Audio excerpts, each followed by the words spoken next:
السلام علیکم ورحمۃ اللہ وبرکاتہ۔ بسم اللہ الرحمن الرحیم۔ نمبر 1، اسلامی تاریخ۔ غزوہ خندق میں صحابہ کی قربانی۔ غزوہ خندق میں مشرکین نے 10,000 کا لشکر لے کر مدینہ کا محاصرہ کر رکھا تھا۔ دونوں طرف سے تیر اندازی اور سنگ باری کا تبادلہ ہوتے ہوئے 2 ہفتے گزر گئے تھے تو قریش نے تمام فوج کو جمع کر کے حملہ کرنے کا منصوبہ بنایا۔ اتفاق سے ایک مقام پر خندق کی چوڑائی کم تھی تو عرب کا مشہور بہادر عمر بن عبد ودہ اور اس کے ساتھیوں نے گھوڑوں کو ایڑ لگا کر خندق کو پار کر لیا اور مسلمانوں کو 3 مرتبہ مقابلے کے لیے للکارا تو حضرت علی رضی اللہ عنہ مقابلے کے لیے آگے بڑھے۔ تھوڑی دیر دونوں نے اپنے اپنے جوہر دکھائے، بالآخر حضرت علی رضی اللہ عنہ نے اس کو نمٹا دیا۔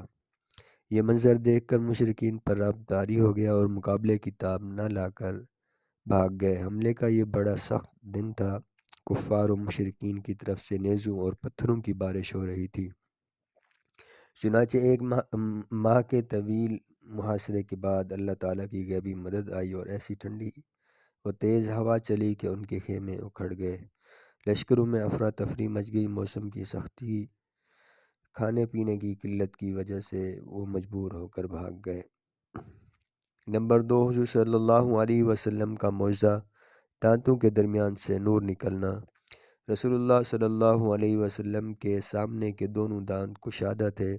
بات کرتے ہوئے ان کے درمیان سے نور نکلتا ہوا محسوس ہوتا تھا۔ خلاصہ یہ بھی رسول اللہ صلی اللہ علیہ وسلم کا معجزہ ہے کہ آپ صلی اللہ علیہ وسلم بات کریں تو آپ کے منہ مبارک سے نور نکلے۔ نمبر 3، ایک فرض کے بارے میں، شوہر کی وراثت میں بیوی کا حصہ۔ قرآن میں اللہ تعالیٰ فرماتا ہے، ان عورتوں کے لیے تمہارے چھوڑے ہوئے مال میں چوتھائی حصہ ہے جبکہ تمہاری کوئی اولاد نہ ہو، اور اگر تمہاری اولاد ہو تو ان کے لیے تمہارے چھوڑے ہوئے مال میں 8واں حصہ ہے۔ ان کو یہ حصہ تمہاری وصیت اور قرض کو ادا کرنے کے بعد ملے گا۔ فائدہ: شوہر کے انتقال کے بعد اگر اس کی کوئی اولاد نہ ہو تو بیوی کو شوہر کے مال کا چوتھائی حصہ دینا، اور اگر کوئی اولاد ہو تو 8واں حصہ دینا ضروری ہے۔ نمبر 4، ایک سنت کے بارے میں، غم کے وقت یہ دعا پڑھے۔ رسول اللہ صلی اللہ علیہ وسلم نے غم اور مصیبت کے وقت اس دعا کو پڑھنے کے لیے فرمایا، انا للہ و انا الیہ راجعون، اللہم اجرنی فی مصیبتی واخلف لی خیرا منہا۔ ترجمہ: ہم سب اللہ کی ملکیت میں ہیں اور اسی کی طرف جانے والے ہیں۔ یا اللہ، تو مجھے میری اس مصیبت میں ثواب دے اور میرے لیے اس سے بہتر کی جگہ عنایت فرما۔ نمبر 5، ایک اہم عمل کی فضیلت، اللہ کے راستے میں موت آنا۔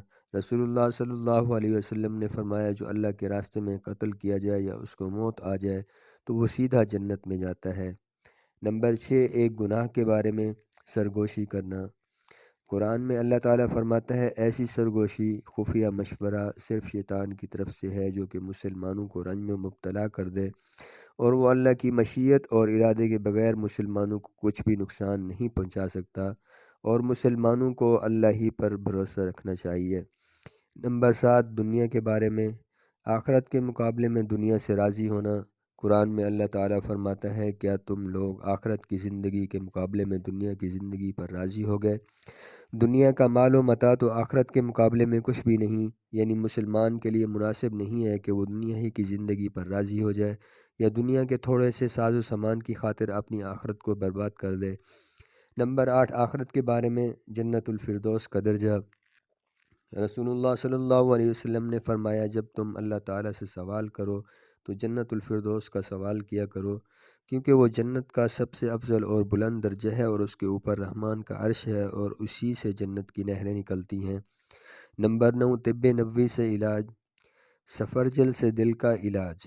حضرت طلحہ رضی اللہ عنہ فرماتے ہیں کہ میں رسول اللہ صلی اللہ علیہ وسلم کی خدمت میں حاضر ہوا تو آپ صلی اللہ علیہ وسلم کے مبارک ہاتھ میں ایک سفرجل یعنی کہ بہی تھی۔ پھر آپ صلی اللہ علیہ وسلم نے فرمایا، طلحہ اسے لے لو، کیونکہ یہ دل کو سکون پہنچاتا ہے۔ سفرجل یہ ایک خاص قسم کا پھل ہے جو سیب، ناشپاتی یا امرود اس کی شکل سے ملتا جلتا ہوتا ہے۔ اس کا مربع بھی بنتا ہے۔ اس سے مزید اس کی ڈیٹیل ویڈیو کے آخر میں پرووائڈ کر دی جائے گی۔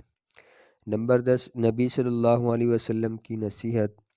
حضرت ابو ذر رضی اللہ عنہ فرماتے ہیں کہ مجھے میرے دوست رسول اللہ صلی اللہ علیہ وسلم نے وصیت فرمائی، میں اپنے سے زیادہ مالدار کی طرف نہ دیکھوں اور اپنے سے کم درجہ والے مالدار کی طرف دیکھوں، اور غریبوں سے محبت اور ان کے قریب رہنے کی وصیت فرمائی، اور صلہ رحمی کرنے کی وصیت فرمائی اگرچہ وہ تم سے پیٹھ پھیرے۔